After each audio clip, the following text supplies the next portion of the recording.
Sénégal, le convoi de l'opposant Ousmane Sonko en route pour Dakar. Accompagné par un cortège de partisans, l'opposant sénégalais Ousmane Sonko a quitté ce vendredi 26 mai la ville de Ziguinchor pour rallier la capitale, Dakar, à 500 km de là. Chemise blanche et casquette vissée sur la tête, Ousmane Sonko a entamé sa « caravane de la liberté » depuis Ziguinchor juché sur son véhicule et accompagné d'une foule de partisans en voiture, en moto et à pied. Le départ était prévu à 12 h mais de nombreuses cérémonies autour de la résidence de M. Sonko ont retardé la sortie de la caravane. 5 femmes et 3 hommes accroupis autour d'une calebasse remplie de sel et de pépins de fruits sauvages ont prié pour que le voyage soit paisible. Puis une autre femme portant une gerbe de riz qu'elle éparpille sur le trajet que doit suivre la caravane donne enfin le signal du départ. Nous sommes sereins. Après Kolda, on va renforcer la sécurité pour la suite, explique Bassirou Koli, adjoint maire et coordinateur du PASTEF de Ziguinchor. C'est donc aux alentours de 13 h qu'un gros cylindré aux vitres teintées est lentement sorti de la résidence. Ousmane Sonko a agité ses 2 mains en signe d'au revoir vers ses partisans. Ce fut la bousculade. Les jeunes surchauffés voient l'ivoire et toucher leur « héros » avant son départ pour Dakar.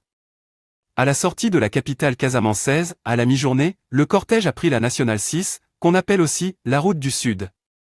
Mais c'est à Kolda, chef-lieu de la région du même nom, que le convoi a fait sa première escale. Il est toutefois resté bloqué dans la soirée à cause d'échauffourées avec les forces de l'ordre. Du gaz lacrymogène a été tiré.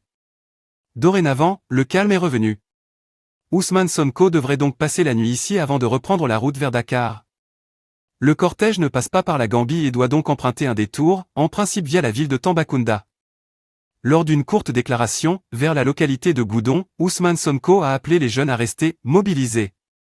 Notre liberté sera définitivement acquise dans 9 mois, a-t-il lancé. Allusion à l'élection présidentielle prévue le 25 février 2024.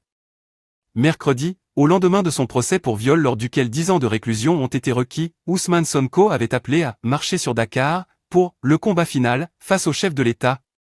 L'opposant dénonce une « instrumentalisation de la justice » pour l'écarter de la présidentielle. Soit Macky Sall recule, soit on lui fera face, avait-il affirmé. De son côté, le porte-parole du gouvernement a prévenu hier, quoi qu'il en coûte, l'ordre public sera maintenu. D'après des confrères et des témoins présents dans le convoi, il n'y avait pas de tension dans le cortège ce vendredi soir.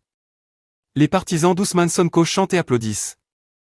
Un petit peu plus tôt, à Ziguinchor, ils avaient dégagé les barricades sacs de sable, barres de fer et troncs d'arbres installés autour du domicile du maire depuis près de 2 semaines.